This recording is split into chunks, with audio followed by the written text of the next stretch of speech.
Hi, Darran. Thank you so much for joining us on Black Ink Cinema podcast. Cool, thanks for having me. Excited. AKA Griff the Joker. Yeah, it's been a name. It's not anymore. It's not anymore. No? No, I'm just. Oh, just sorry. That's all right. It's all right. Just bringing it back up. Bring it back. Okay, it's fine. We live in our youth. It's okay. So you're here to talk about one of my favourite films of all time. But before we get into that, we want to get to know you a little bit better. Sure. How did you get started in comedy? So I got started in comedy for 2016. I was doing a personal development course. Okay. And they basically said, what is your dream? Like, what would you like to do if you don't give a reasonable answer, be unreasonable and stuff? And I tried to give a reasonable answer. No, just say what's in your mind and stuff. And I went, comedian. And they go, okay. So basically what the whole course was about is putting actions to words. So they said, right, you've got 15-minute break. Make it happen. Take a step towards becoming a comedian. So I was like, okay, I don't know how to do that. That's not what the course is about. Go do it. So then I signed up for a weekend course of how to do comedy, and then did my first gig after that 2-day course. How did people respond to you? Well, the first one, it was it always made me easy because I had lots of friends turn up to that. So my first real gig was 2 weeks after. Right. And it was in front of actually a real crowd. Got you. And stuff. Yeah, that was a bit daunting because that was my first gig, and on that bill was Miss Mo Real, then Will E. Robo, Break, Travis J, wow, me, then Kojo. Okay. And Kane Brown was hosting. Oh, nice. So yeah. Okay. So that was my first gig. I mean, that's a baptism of fire. Yeah. So I guess it was good. Yeah, I went okay. Yeah. Yeah. Do you have any rituals you do beforehand? No. Yeah, but no. I feel like I need the answer to the yeah. You don't want it? Okay, cool. It's fine, you can... I'll say I visit a certain room at the venue. I got you. I know exactly. Before. Say no more. It's okay. There you go. My imagination has answered the question. Thank you. Did you have any influences that you looked up to in terms of comedy-wise? In terms of comedy, not to get into comedy. I didn't see anyone do comedy. I thought, that's the guy and I want to do that. It was more of I come from a family of kind of entertainers and stuff, like singers and music production. Yeah, it's one of those ones, and it's I went down the studious route, went to uni, and studied to become an accountant. Oh, he's a straight one. Did that. Yeah, so when I told people I'm going to be a comedian, they're like, you? Yeah. I was like, really funny. Yeah, I'm funny. My friends think I'm funny. Honestly, I'm funny. And they're like, okay, we'll wait and see. And then they laugh. And then they laughed. And it's like, oh, right. I didn't know you're funny. I've known you all my life. I mean, very observant. Yeah. Rude. I'll take it. Exactly. So anyone from the new generation of comedians that you look up to or like? Yeah, so obviously now I've started doing just before I started doing comedy and doing comedy. I guess of the kind of old guards, obviously your big stars like Dave Chappelle, Chris Rock. We will get on to Chris Rock shortly. Bill Burr. So those are the guys like your big US guys, and then I guess from the UK, more of just on, I guess the urban circuit, the black circuit. You're not allowed to say the U word. The urban. That's what I did. That's what I did like that. It grates on me so much. But on the black circuit, Slim. Slim was the guy Slim. I used to see and be like, wow, that's amazing. Kane Brown as well. That's why I was crazy to be on my first show with him hosting. You manifested it. It's fun. Yeah, because before I did comedy, all I ever saw was him host, and he he has a tendency to roast people in the crowd. He's a good host. Oh, he's amazing. Yeah. So when someone said, "I'll just message him to get the gig," I was like, I don't want that. Yeah. In my life, I don't want it. You don't want to catch that smoke. Yeah, exactly. Like, no, I'm but good. He was just like, yeah, sure, come down. Oh, that's good. So yeah, and then obviously of my peers, I'll say peers in terms of age. It's weird with comedy. I think Seinfeld said that you're as old as you've been doing comedy. Oh, okay. Yeah. So, for example, say there's a group of me, Travis, Jay, Ori Styler, and Axel Blake. All friends of the show. All of us are born within like months of each other. Okay. Like, so I think Travis technically the school year above us. Yeah. But so we're the same age. So when it comes to talk about life, yeah, we're peers and we talk on a level. Yeah. When it comes to comedy, they're all bigger brothers to me. They're Okay, all got older you. to me because they've Yeah. been going like 5-6 years longer than I have.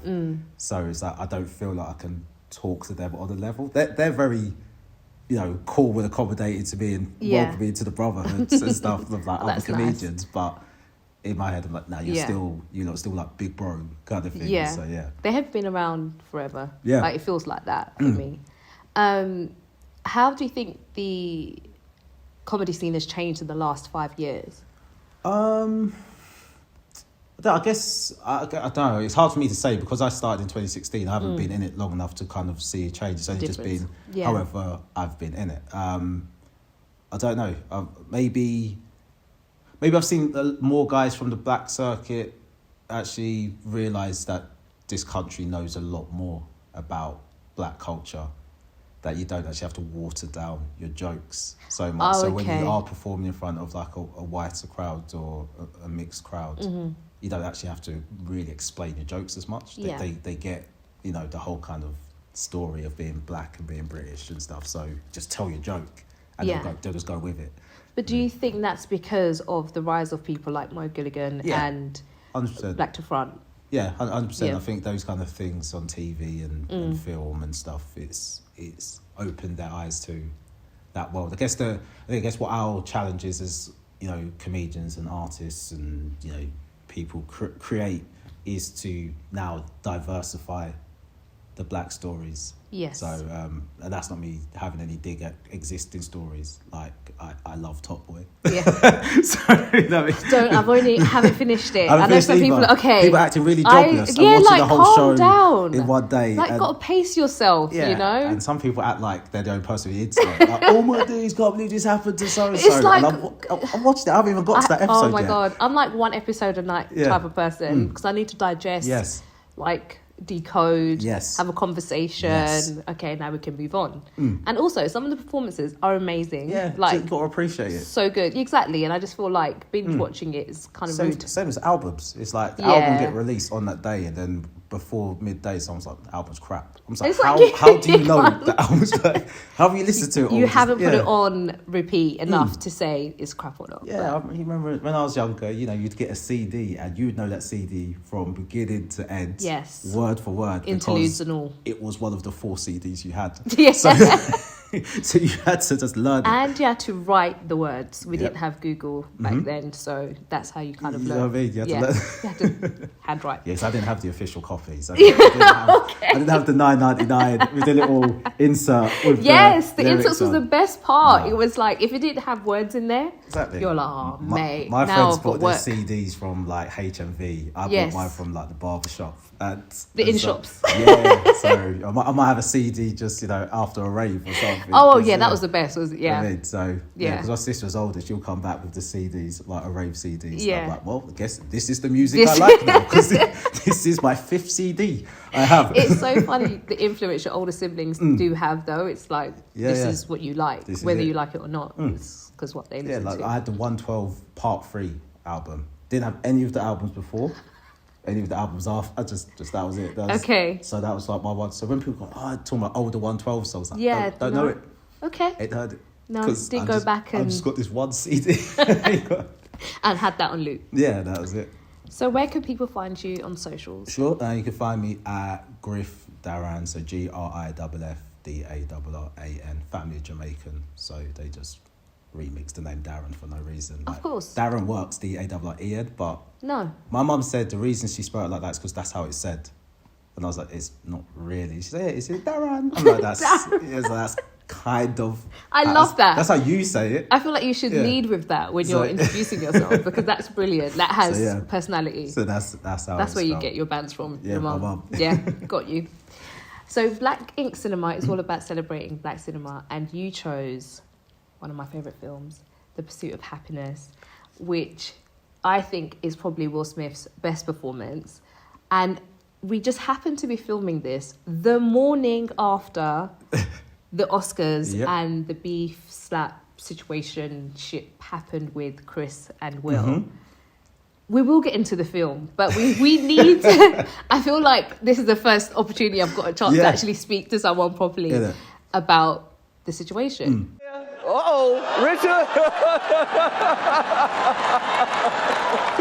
Oh, wow. What were your first thoughts? So first thoughts, I woke up in the morning, because I didn't watch the Oscars. So I woke up in the morning, got the WhatsApp message from my cousin in the WhatsApp group, saw the video, and I was like, and my other cousin, is this real?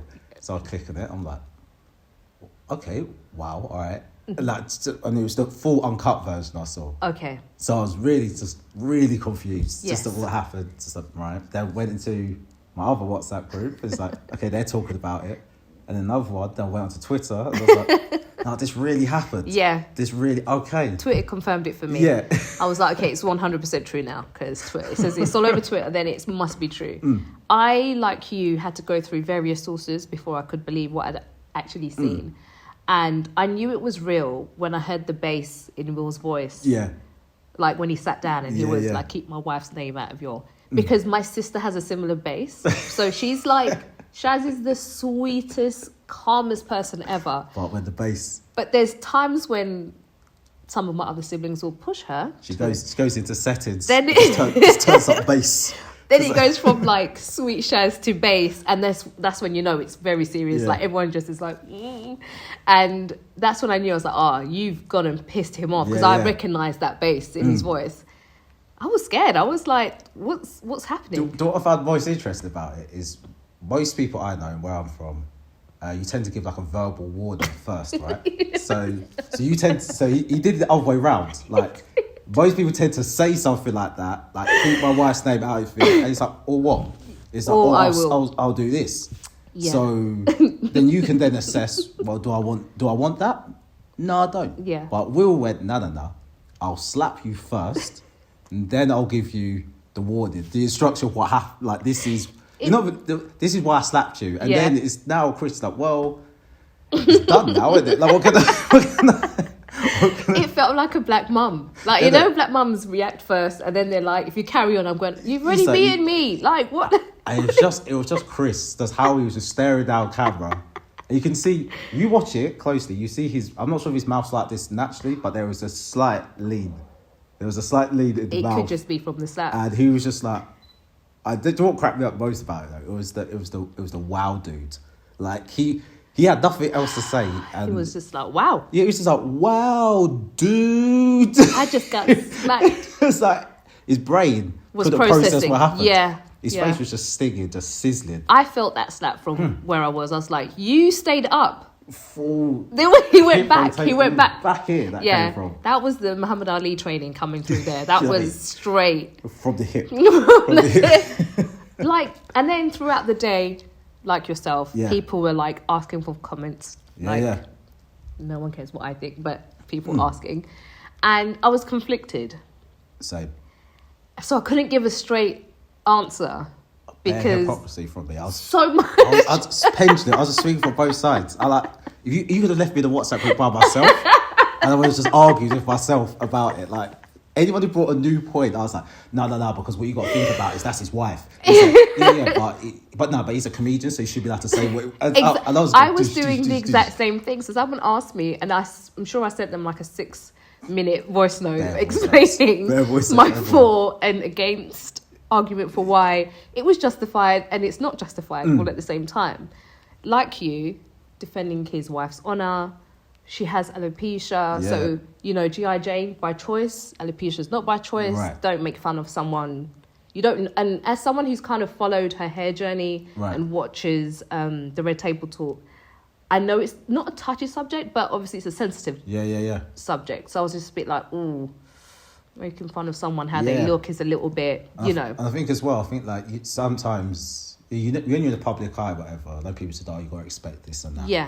And I think what happens is, you know, when you go into a room with people, you know, they like to banter and whatever. You almost know what jokes they're going to say about you. Yes. So you're prepared. So they're probably sat down going, they're going to talk about entanglement.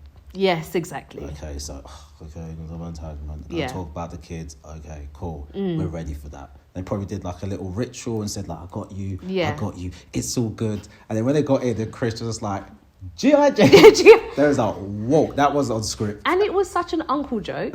No one under the age of 30 is going to understand that reference. No. Like, I love that film. Demi Moore, she looks amazing, like, fantastic.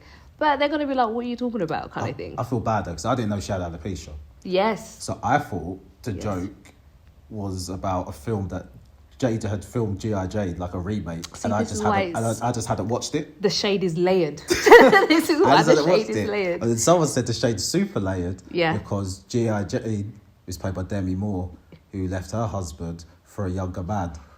No, she didn't leave her husband for a younger man. They had already broken up a very long time. That's what Will and Jada said. No, that is, people are reaching. Stop it. Hey, like, I'm very Chris familiar. Rock is that level. Just were like, of comedians. I don't think he thought it that deep. I think the slap might have just, you know. I saw a triangle. I saw. You made the connection.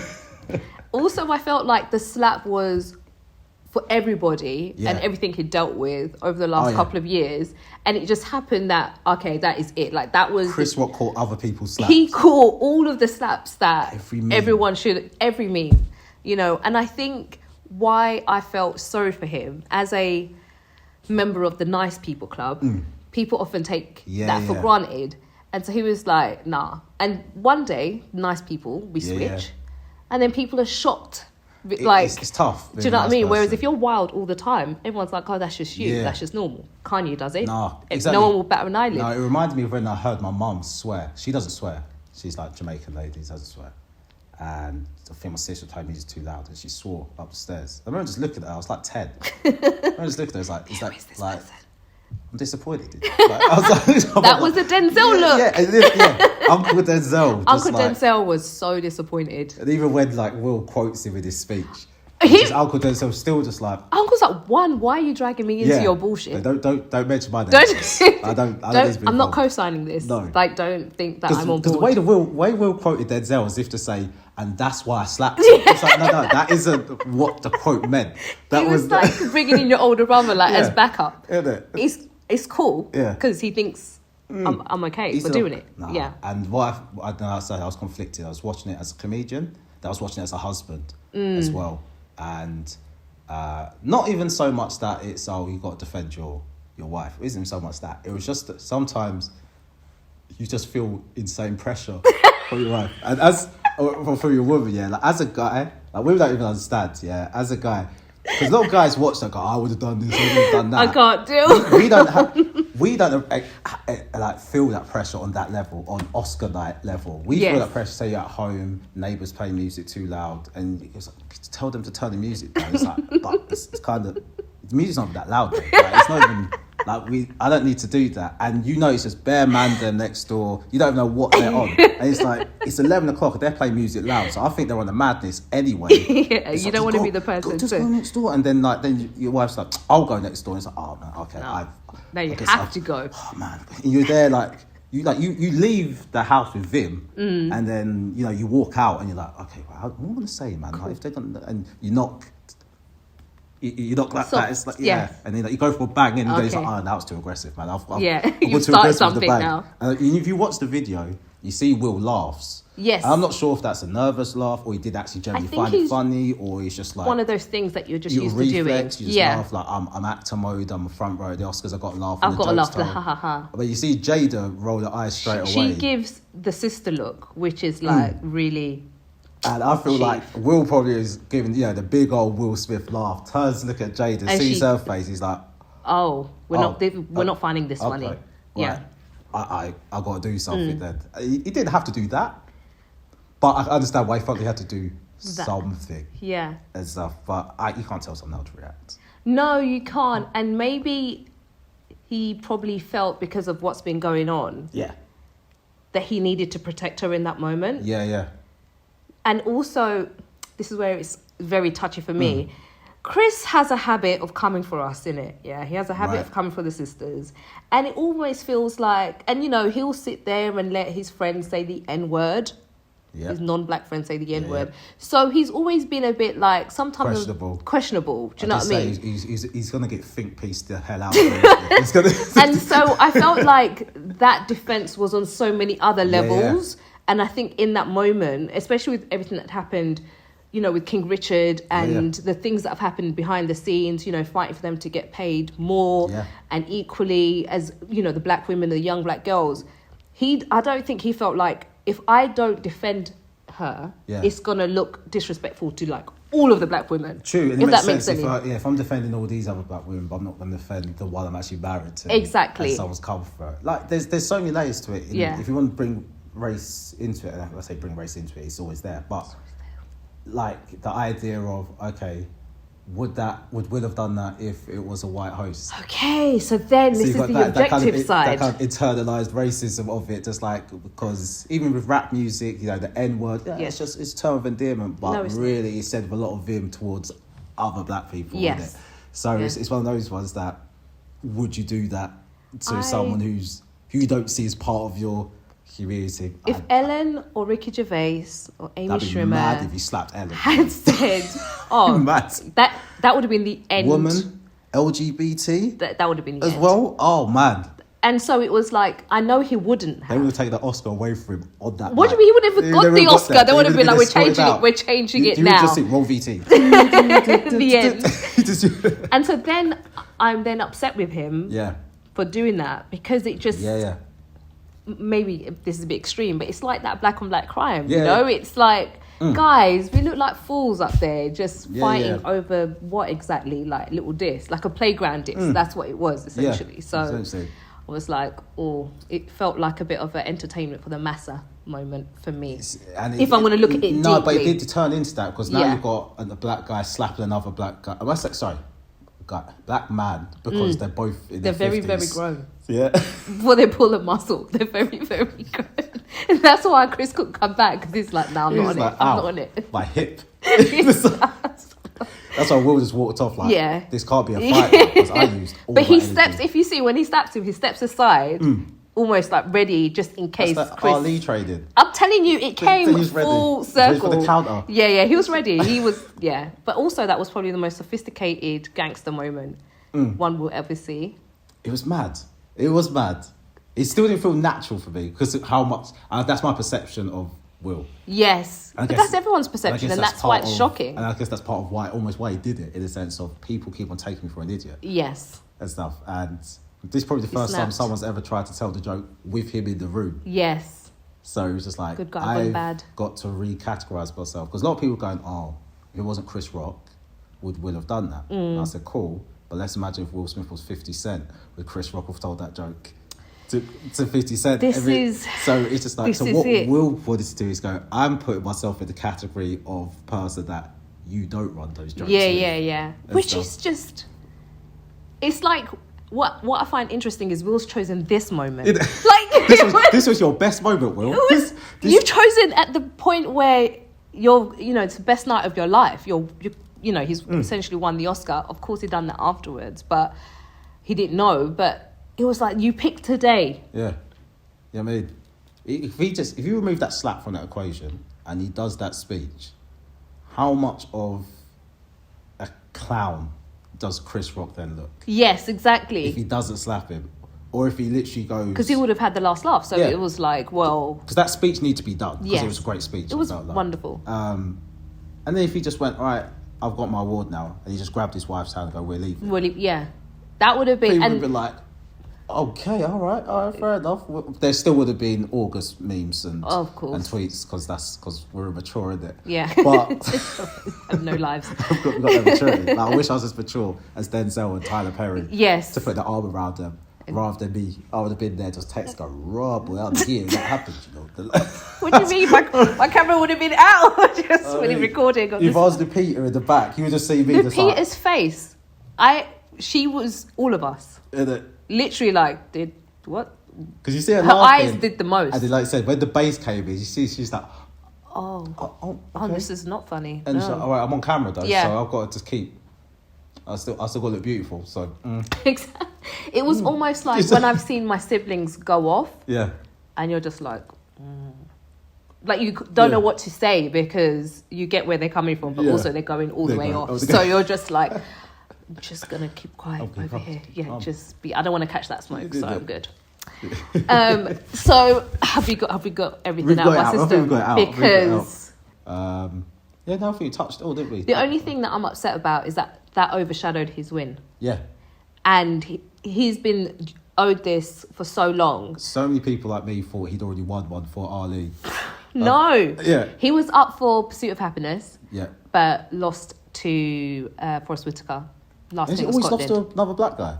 Because Ali, he lost to Denzel in Training Day, I think. Ooh, conspiracy.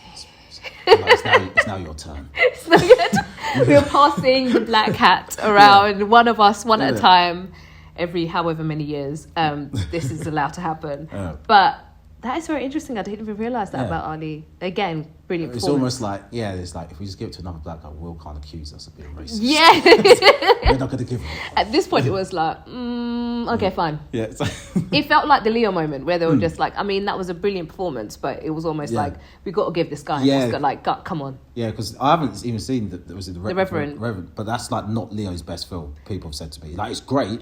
I think it's phenomenal. But it's like it's one of his best films. He could have won it for so many other. Absolutely. So it's to the point where it's like, this is good enough to give you the Oscar we should have given you these other years, but we hadn't been able to. That's what a lot of people said. But. And that's what I think about The Pursuit of Happyness, which is I rewatched it again, of course, for this podcast, and I always sob, like legit sob like a baby watching it on so many scenes. Yeah.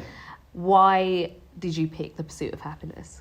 I think it's one of those films that kind of cemented to me that Will Smith, as an actor, he's one of my favourite actors, and he knows how to, for whatever reason, just tap into my emotion. Yes. And make me go wherever he is. Like, even if I'll laugh at what he's laughing at, and then I'll be sad about what he's sad about. I mean, everyone thinks about the famous thing in Fresh Prince when, why don't you want me, man? That scene. And you're just there like, I've seen this episode like 40 times. Why am I like crying. this? Yeah, it gets me. It gets me. Yeah, and it's like, I know my dad, but me and my dad... but you out here. I watched it like my dad abandoned me. Like, I was like, because that's what he does, right? So it's like, when I'm watching Pursuit of Happyness, it's just every aspect of, the kind of the struggle that he goes through, just life is just kicking him almost at every turn. The relationship that he has with his son, even Jaden in that film is like great, even though I guess it's the introduction to Jaden, and he was phenomenal. I thought it was absolutely. I mean, he was so cute. Yeah, he was so cute. And I'm a fan of Jaden as an adult. To be fair, I think he's a cool guy. But yeah, and just the journey he takes you through that film, like I said, that emotional journey. Like the one scene that always burns into my head is the toilet. So where they're in the toilet in train station. The toilet scene. First of all, I was like, this is too much. Who did this? Like, what? That is probably one of the most heartbreaking scenes you will ever see on so many levels. Like, and also the little kid, like Jaden knows, like, this is all pretend, all made up, but he's just doing it for his dad's sake as well. And I remember when a bit later on in the film when they say, we're going to stay in the train station again, and he was like, no, some things are just fun the first time, we're not going to do that. But it was just like so sad, and I can't help but cry every single time I see that scene. And it reminds me of moments of like when I was younger, like didn't have any struggles like that, luckily, but those kind of struggles where as a kid you're actually more aware of it than maybe your parents either know or would like you to know. Yes. And you try to say, like, you try to help them out in a way. Like, there's little scenes where, like you said, in the shop, goes on the chocolate, the candy, he goes, no, I'm okay. And I remember being like that as a kid, just going, I know, like, money isn't great right now, so I'm not going to ask. Of course, being considerate. And then it's just like, no, you can have, and he's like, you can have one. It's like, okay. I did really want one, but yeah, cool. So, yeah, it's those scenes, that toilet scene, man, it always gets me. I remember where I was watching the film for the first time. I was at uni in Birmingham. I was watching it with my friend Mira, and I remember sat there, like, watched it, just looking at the screen, and just like tears coming down my face, and just thinking, right, if I turn and look at her, she'll look at me, and then she'll see me crying. Therefore, I'm not going to look at her. She would have been crying herself, probably. No, she was cold. She was heartless. Anyone who doesn't cry watching The Pursuit of Happiness, I have to question your humanity. You're one of the first women I've spoken to, because every guy I spoke to goes, man, that film's emotional. Every woman says, it's like, why do guys think this film's so emotional? I was like, what has happened to you? They're damaged. They're absolutely damaged. Yeah. Jesus. Okay. No, there are so many, because I feel like that's the sort of film, when it rains, it pours. He cannot catch a break. No. It was like one of those things was sad enough. But it's like, your wife leaves you. Yep. You get robbed. You get run over. How do you get run over? You lose a shoe.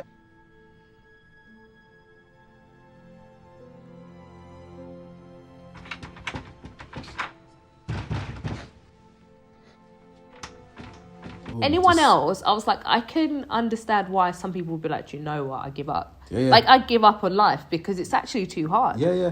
Like, it makes complete sense. And, like, the dark comedy in it for me is those stupid bone density machines he's trying to sell. Bone density machine. Like, he's just like... I'm sure he regretted ever seeing them. Because only when I rewatched it again, because my memory of it was he wasn't aware of, like, how rubbish these machines were. But in the very first scene, he goes, they do... It's something like... It's like 20% better image than an X-ray. But for double the price, yeah. And so he knows I'm working uphill to sell these things.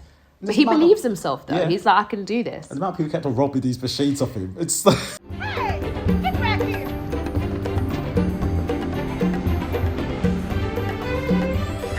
Hey, man, when the hippie lady robbed him... The homeless guy who was the time machine. The time machine. Yeah. I was just like, and then you know the bit when he's like running with Jaden to catch the bus, because obviously they have to get to the homeless place, and then he drops his toy. Again. That till this day, I'm just wondering what happened to it. Like, what happened? We didn't ever go back to find close it off. Because you was for Hollywood style. Yeah. When he's made it, he's like, and here's your toy. I bought you a new one. Yeah. But no, they just left it to go, what happened to that toy? Yeah, that toy probably got run over 1,000,000 times. And I think those moments as well was like, again, Jaden in the film where he goes between the lines of, aware child, playing along with in the toilet, playing along with, not all ask for the caddy. And then, but he's a child. Exactly. So when it's like, they can't get into the room, and he's like, yes, we can. And he starts just, and Will having to break being good dad. And he's like, shut up. You know what I mean? Yeah, just get your stuff and go. Yeah, get yourself to shut up and going and stuff. And he's crying and stuff. It's like, oh man, just like the stress. At that moment, you can see that Jaden, his character, grows up a little bit. Yeah. In that moment, he's no longer a kid. No. He's had to just fix up, look sharp very, very quickly, because he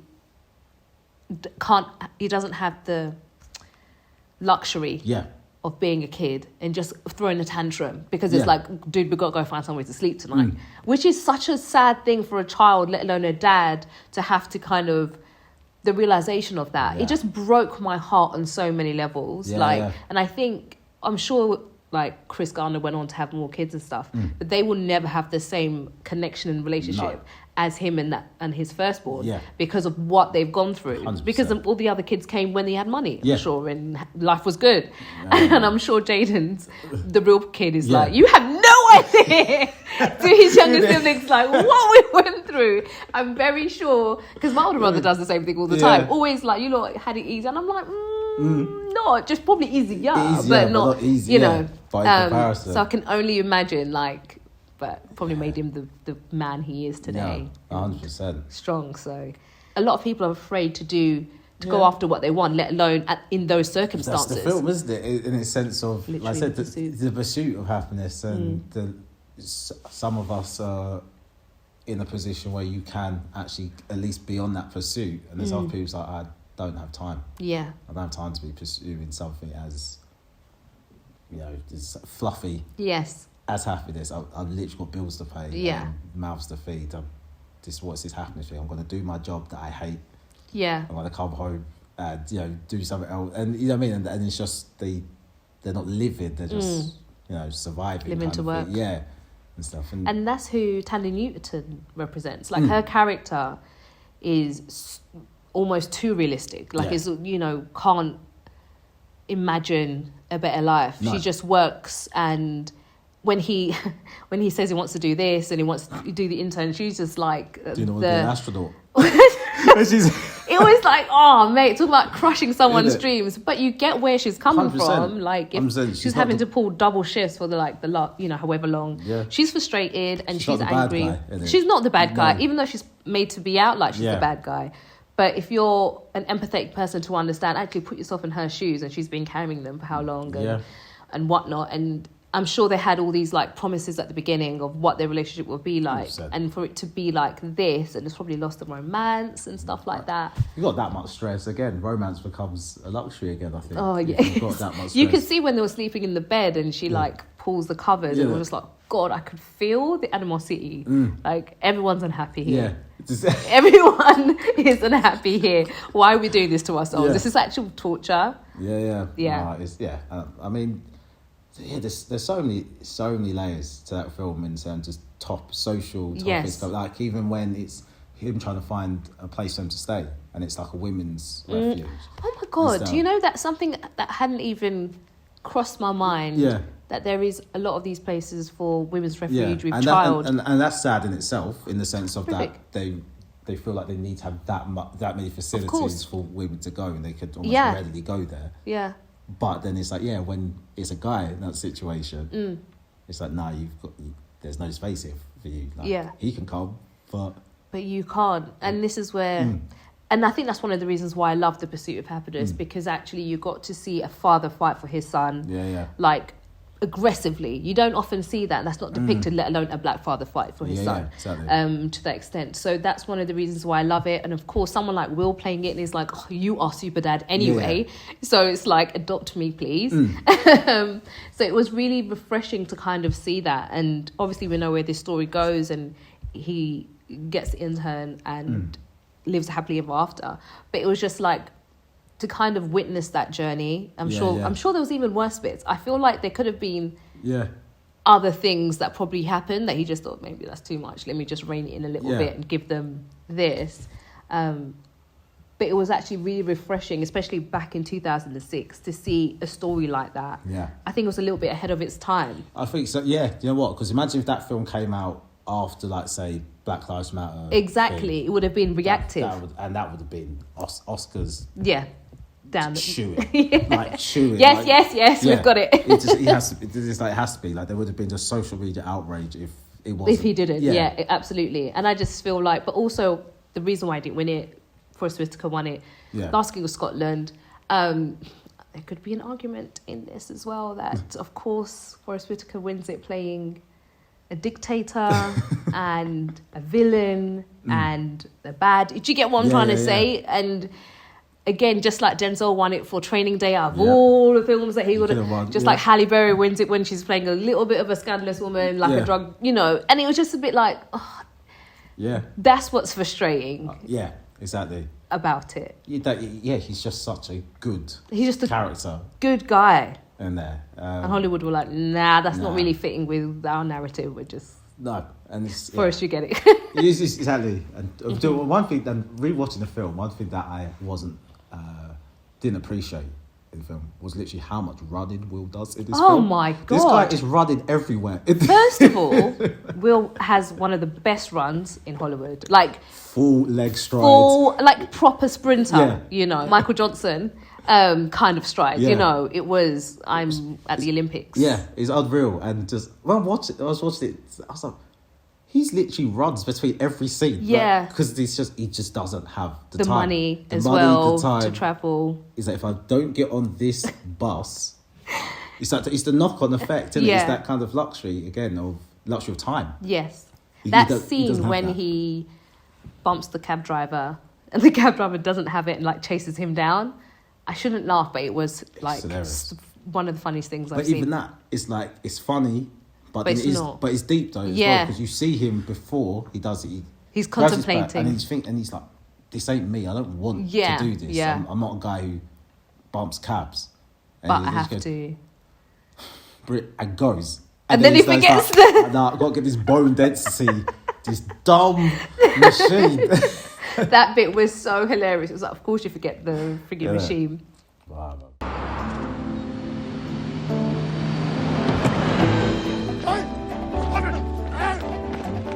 Where'd it go? Come here! No!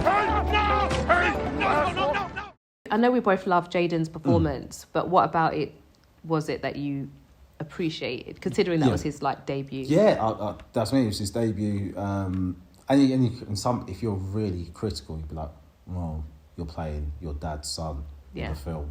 How hard is that? Mm-hmm. I imagine pretty hard, because your dad is Will, struggling through life like this. Yes. So this isn't a life you've ever seen. Like maybe Will could play that child because where he grew up and stuff. I'm sure Will's life wasn't that rough, but he had more of an insight into what real life is. Yeah. Jade has grown up literally a billionaire, so for him to portray that kind of relationship with his dad on screen, I thought it was just like amazing stuff, like his character just and also growing up in the shadow of Will. Yeah, that must. I mean, he was too young, I guess, at that point to kind of understand the gravity of it. But Will's not going to let him fail. Like you can imagine, Will's probably going to be the hardest on him. You imagine on set. Yeah, then the director. Hey, maybe just try this. They're like, no, back up. Let me back up. He's in the film with me. Yeah. No. We've got to make sure. If you're going to cry, you better cry properly. Probably pinched him as well, just to make sure. And Tandy Newton, one of the things I appreciate about her character is that she represents those people that are kind of like the naysayers or the people, you have a dream or you have an idea and they're like, no, you can't do that, because they don't see themselves like that, or they don't believe that they can. You get caught in the rat race of, for me to get out of this situation, some people like, let me start pursuing my dream, pursuing happiness and stuff. But instead, what a lot of people and most people in society go, I'll just have to double down into this thing, so I'll do double shifts to do that. It's like, well, that's not going to get you out of the rat race. Yeah, of the rat race. But that's all people know. I'll just work harder. I'll just work longer. Yeah. At this thing I don't like, that I don't love. that I hate. That's making me depressed every single day. Exactly. I'll do it more. Have you come across anyone like that in your personal life? That kind of, you've shared like an idea or something and they've been like, nah, you just shut it down. I guess that's why the film resonates with me still, is because I guess I've been both those characters. So, before I wanted to be an architect when I was older, right? And then the reason I didn't become an architect is because when I did my work experience as a 16-year-old, the architect told me, don't do this job for money, you have to do it for passion, because only the top architects get paid. Like things. So me go, well, I want money. Yeah. So I don't have time for passion, because I grew up in a household that they weren't struggle like stuff, but it's like I could see I couldn't get everything I wanted. Of course. It could have been a bit more comfortable and stuff. So it's like I want money. So I can't be doing things for passion. I didn't ask what money was. I didn't really think about what the brackets are. Exactly. What's the minimum? What his perception of not a lot of money. He could have told me a thing and goes, "That's what you get." I'd be like, "That's a lot of money." But I didn't ask, because I was just like, "Oh well, I'm not going to do it." Then the irony is also I didn't want to do it because you had to study for 7 years in total. Yes. I was like, I don't have time to study for 7 years. I end up becoming an accountant, which you study for 7 years, and I have no passion for accounting or numbers. But you get paid. Yeah, exactly. I just have an aptitude towards it, and I could do it, but I think it pays. It had like a good minimum salary if you're qualified. So I was like, I'll do that job. Yeah. So again, it's a complete sellout of passion, dream, and stuff. So just entered the rat race, literally, and then just kept on doing that, head down, do that. So then when I did a course, now it was just like, no, be unreasonable and actually like follow what you're passionate about. It's like, right, comedy, completely different thing. It's that one in 100 chance. Now in that race where it's okay, you're being creative, you're trying out these ideas in front of strangers. You don't know if they're going to go with it. You don't know if they like it or not. And it's just like right, I'm putting myself out there to do that. And you've got to remember, I'm someone who's got a solid career, and people are like, why you want to do this comedy thing? Yeah. Like, there's, you know, the chance you're making a living from it. Yeah. It's tiny. Slim. But I was like, that's actually what I'd want to do. So that's why when I watched Pursuit of Happyness again today, I was like, Hit different. yeah, so I've been Tandem News, and I've also been Will, in the sense of, no, I'm Yeah. going to actually dream big and go And I for it. love that. Yeah. I'm a bit of a hippie anyway, so I think everyone should just pursue what kind of, you know, makes them happy first. Get paid for it, amazing. Yeah. But of course I get people have bills to pay, and that's like yourself. It kind of took me ages to get into, I studied media and Right. at uni, but it took me like a good 4 or 5 years before I actually went into the industry. One, because I didn't know how to. Right. Didn't know anyone who had. And then two, also just plucking that courage to kind of like actually go for something that I'm more interested in and would enjoy. So I just stuck it out in the rat race, like just getting a paycheck, because I was like, well, this is safe and this is what I know. You carry the fears of your parents. Oh, I think, you know what I mean? Like I preach. said, my first generation here, so if you're telling them that you want to do anything other than, you know, a stable job and stuff, like my mum's so proud to tell people, yeah, he's an accountant. Of course. He's an accountant. Yeah. Like, the comedy thing is literally, like I said, done since 2016. For the first time, when she called me, I said, I'm just about to do a gig. She said, sorry, I didn't realise you was working today. Oh, And she called it work. Yeah, and that was the first time she's ever called it that. Then it's just like, so you're still doing the comedy thing. That's not going to interfere with your job, is it? Like, they're not going to sack you because it's that kind of fear. They're not going to sack you from your job. Yeah. It's like, Mum, they know I do comedy, they don't care. They literally don't care. It's Exactly. Like, oh, okay, right. Just in her head, just like that fear. But that's because she's obviously wants like you to be safe and just have 100%. security. And I get where that fear comes from. I didn't understand it when I was younger, but obviously you grow up and you're like, okay, I kind of get where you're coming from. You just want us to not suffer or whatever and struggle.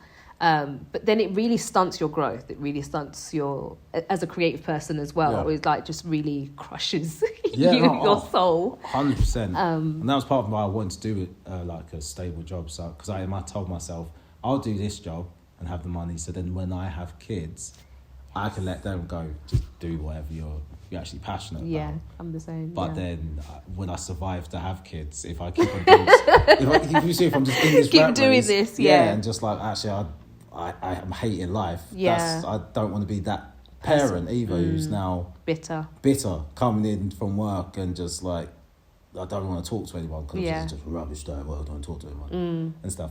I thought, no, so I trying need to find that balance. Yeah, I need to have some happiness in my life. Then I think you'd be better. You're able, exactly. So to share it and go, you know. And that's where looking after yourself and then you look after others comes into it. Exactly. So we're going to have a quick fire round. Sure. Questions. So, first question. Favourite black actor? I guess it is Will Smith. Oh! I guess it is Will Smith, yeah. Will for the win. Why is he your favourite actor? Like I said earlier, it's just that I seem to just lock into his emotion, whatever he's doing on the screen and stuff. Like even I Am Legend. I don't care about dogs. Right, I'm looking at I don't care about dogs. You want that smoke? I don't care about dogs. Oh my God. I watched I Am Legend. And you're ready When to they get took a his German dog, Shepherd. I was broken. I was like, no, they took his dog. Yeah. And it was that in the sense of... It's a relationship. Yeah, it's exactly. so sweet and beautiful. But that's what I'm saying in the sense of I don't care about dogs. But then when I watched this film... You understood. I was just like, I feel for him. I feel for the dog. I feel everything. So it's just like, wow, this guy, every film I watch him in, it's the same thing. Yeah. It's just like, He's able to evoke those emotions from you, which is such a beautiful thing. Favourite black actress? Favourite black actress? I'm between two people. Say the two. So I'll say the one that's least popular, I guess. So it'd be Kerry Washington. Okay. Why do you say she's least popular? Oh no, of the two. Oh, okay. The other one I've got to say, you're like, oh yeah, of course, is Viola Davis. Obviously. Right. Obviously. Yeah. So and it's a similar thing of I don't think anyone does facial pain better than Kerry Washington, right? In my mind. Oh, right? okay. I was going to say Viola. No, Kerry Washington, he does this thing with her mouth, yeah, that when she's upset, it's like this weird snarl. No, I know exactly what you're talking about. And it's just like, she looks so disgusted and hurt. It's almost like I'm smelling something not nice. Yeah. But I don't want to commit. What was the series that... Scandal. No, it was it Burning the Houses? Oh. It's the house burns down. The book. It's the book one, and she's the artist, and... Yeah. Like, just her... It's just that kind of snarl she kept on doing it. Yeah. She's just mad about something. I was just like... We call that the Kerry face. Yeah. Like me and my sisters, it's the Kerry face. I'm so fan of the Kerry face. And yeah. And the Viola Davis, it's just like... Phenomenal. I feel bad because like any film that I think, all right, needs a strong black lead. I was like, just get her. Just get her. I was like, there's so many other black actresses. There's so many. They do this spread the work. Yeah. But in my head, like, just give Viola. Just give it to her. Yeah. She cries. She's got the best cry. Mm. I don't know who. It's not every like when she cries, I'm crying. I don't even know what we're crying about, but like her cry is. It cuts deep. Yeah. Yeah, like that. In Fences. Yes. Man. That was one of the best. She should have just won for cry. Yeah. I don't even know. That needs to become a category. Cry. Best cry. And then she could win it because it was phenomenal. What's your top 5 Will Smith films? Top 5 Will Smith. So Pursuit of Happyness will be there. I guess I'm Legend. Men in Black. Okay. Because it does have to be the deepest film. Do it. No. I just said same favorite. as Wild Wild West as well. Is that in there? I just find it a really. Oh my god! Film. Okay, top 5. I find it a really funny film. Not sure it's top 5, but it gets a special mention for the score for the theme song. I mean that was brilliant. Yeah, it's always a problem when the songs get better than the film. Yeah, that I'm always a bit like. The film, I'll go through the film. The film's funny dances. It's the song. The song is phenomenal. So the video was great. The video. Great. What's the robot one? I Robot. Is that a robot? Is it? Mm-hmm. I thought. Yeah. I was supposed to say I Am Robot. Yeah, because I Am Legend. I was like, I Am. Yeah. Yeah. £7. Is it £7 is amazing. Yeah, is amazing. And I remember being traumatized. I was thinking, 7 seconds. Yeah. There was just so much happening. Yeah. And I remember being so traumatized about that because it's all about like donors and whatnot. And I was like, I'm a donor. I'm going to hide my card. Let me just hide my card. £7 is the first Will Smith film that I didn't cry at, and that's simply because my flatmate at the time, I hadn't seen £7. She goes, oh, you got what, £7? You will cry. Oh, okay. Like, so because he'd set that in my head, you were like, nah, I won't. I'm not gonna cry. So then I watched it. I was like, yeah, I mean, it's emotional. I cried. Ain't Pursuit of Happiness. You know what I mean? So Pursuit of Happiness is at the top. Yeah, if I just watched it, then I would have just been like, oh man, like this film's mad. Yeah. But yeah. If you could play any of Will's characters, which one would you play and why? I just did Will Smith's top. I didn't even say Bad Boys. That's why you mentioned Wild Wild West, and you didn't say Bad Boys. I didn't say Bad Boys. I mean, I took that personally because Bad Boys is my fave. I do what because when you said which one was I Enemy playing, of the State. Independence Day. There's loads. I mean, but when you said which one was I playing, I'm like, oh, Bad Boys. I'll be. So now you think about it. Yes, I thought about it. Michael Lowry is a G. Yeah. What's your favourite Chris Rock special? What is this? We're just going to throw in a curveball. Yeah. Adam threw that in there for me. Two of them, I get them confused in my own head. And it's Big or Black, and then there's one. Is it Before? That's after that. But Adam's there, he knows it. Adam. Bring the Pain. Bring the Pain. That's why he's it. That's why he's it. Yeah. So it's those two that merge in my head. Right. Sometimes. But I think Bring the Pain was... It was almost like... Bring the Pain was Chris Rock trying to be Chris Rock. Got you. Being a Black is... I'm Chris Rock. Okay. Like this is... I know who I am. He's found himself. Yeah, I know who I am now. Yeah. And he was just bam, bam, bam, bam throughout the whole thing. So yeah, I'm happy to watch that. I find them all funny, so to me they're all one. Are you late or early person? Early. Which is hard as a comedian. And a black comedian. And a black I'm an early person. I'm early in the sense of I'm more switched on in the morning. Yeah. Turn not up a to morning things person. on time or early. I mean, like there isn't two circuits of comedy, but there are. Yeah. But there is, I should say, sorry. And because I've always straddled both, but most of the gigs I did when I started were like mainstream white gigs. So when they go, turn up at 7, show starts 7:30. You're going to be on at this time. Yeah. I'm like, okay, cool. And I just did that. And then shout out Junior Booker. Hey, Junior. So I went to his show, and he's like, yeah, show starts at 7. So me like an idiot turns up at 7 at the venue. I'm like, oh, I'm here for like Junior Booker show, and the guy behind the bar's like, yeah, Junior's not here. Yeah. I was like, oh, is the show still on? He's like, yeah, I think so. I'm like, okay, Think so. cool. Yeah. And then it gets to 7:30. It's like, no. 8 o'clock. And then I see some guy that's walking down the road. And he's just chilling outside, chatting and stuff. I'm just like, oh, okay. And then he goes, oh, you Darran, did you text me about the gig? I'm like, yeah. He goes, okay, yeah, cool. Yeah, it's on and stuff. We didn't start till like 9. He's like, right. So then once he's done it once, though, he's like, okay, I know Junior's show. Yes. So Junior, I'm going to go on first. So I'm going to turn up about 9:30 and then I'll just leave. And it was always funny because you'll get there because it was a fun hangout and stuff. Yeah. So you'll just chill with comedians before. Oh, that's and nice. you just see someone walking in, like some white guy from out of town. He's like, I'm here for the Junior Booker show. I'm like, yeah, you're too early. Like, what you thought was going to happen today, It's not going to happen today, bro. You're going to wait for a while. You're waiting. So Got sit you. down, get a drink. What hobby do you wish you'd started sooner? I guess it's not a hobby now, but comedy.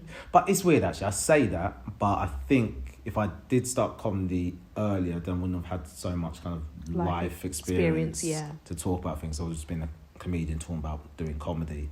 So I think I can see that sometimes with some comedians who've got success early, is they don't really know how to relate to someone who's talking about their day job and you know, their boss and this and that, because all they've known is comedy kind of thing.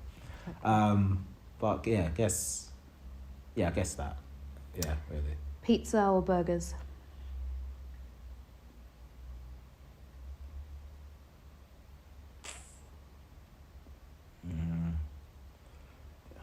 I guess pizza. Yeah. So impressed how hard that was. You know, ask me like questions about world politics. You struggled on that one. You were like, oh, life and death. Listen, when I'm out at a restaurant, my wife's frustration for her.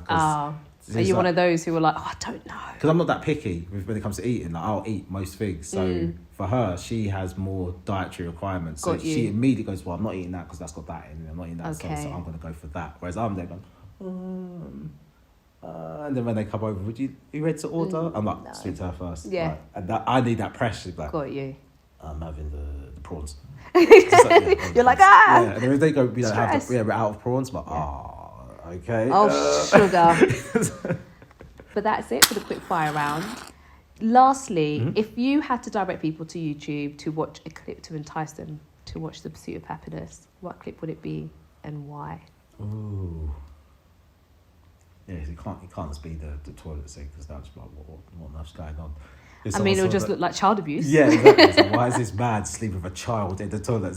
It's his dad. And his dad doesn't make it better. So Yeah. It just gets worse from that point. Yeah. The scene.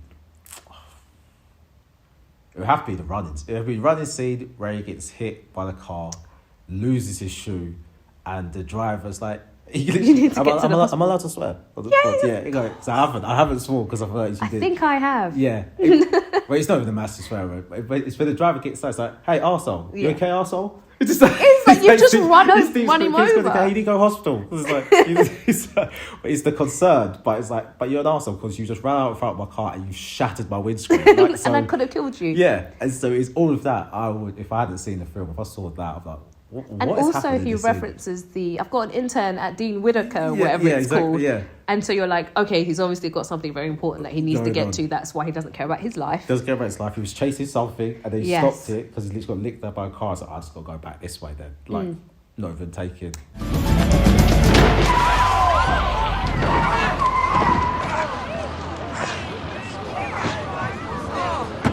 Hey, asshole! Are you alright, asshole? That's actually a really good scene because it's exciting enough and interesting enough that you want to see what's going to happen next. Yeah.